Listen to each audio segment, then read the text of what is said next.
enyu aperi tasimudza maoko tirumbidze Mwari. Kuva zvative nezuro kusvika nyasi,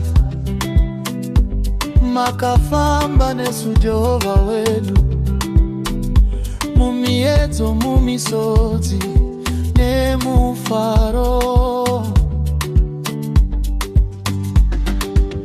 Makatisimudza hatina kuwira pasi, makatichengeta nenyasha dzenyu, matipa utano nemhepo yokufema.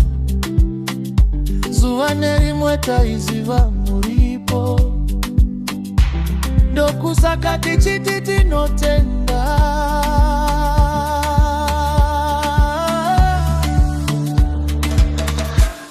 Tinotenda Jehovha, mafamba nesu kusvika pano. Oreitwa rasvika, tichiripo nekuda kwenyu. Tinokurumbidza, tinokudza zita renyu Mwari mukuru.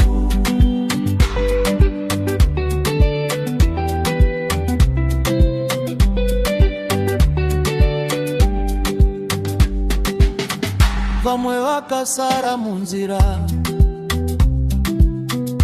asi imi makatichengeta. Makadzinga zvirwere, makaporesa mhuri dzedu.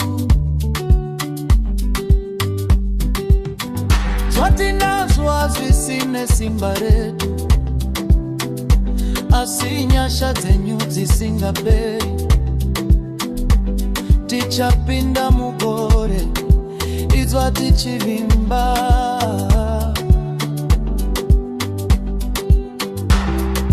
nekuti Jehovha hamutisiye.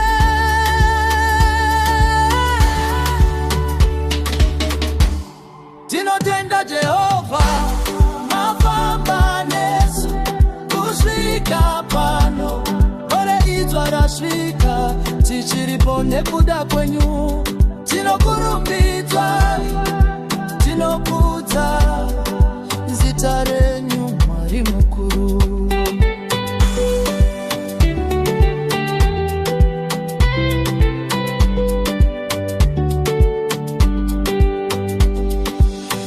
Makakodzera kurumbidzwa,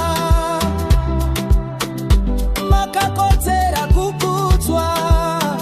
Jehovha Mwari wechokwadi,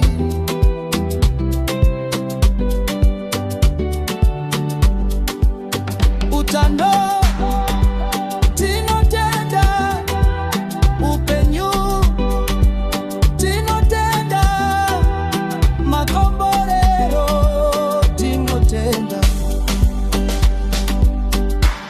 Tapinda mugore idzva tichifamba nemi Jehovha, zvose zvamunotipa tinozvipa kwamuri nerumbidzo.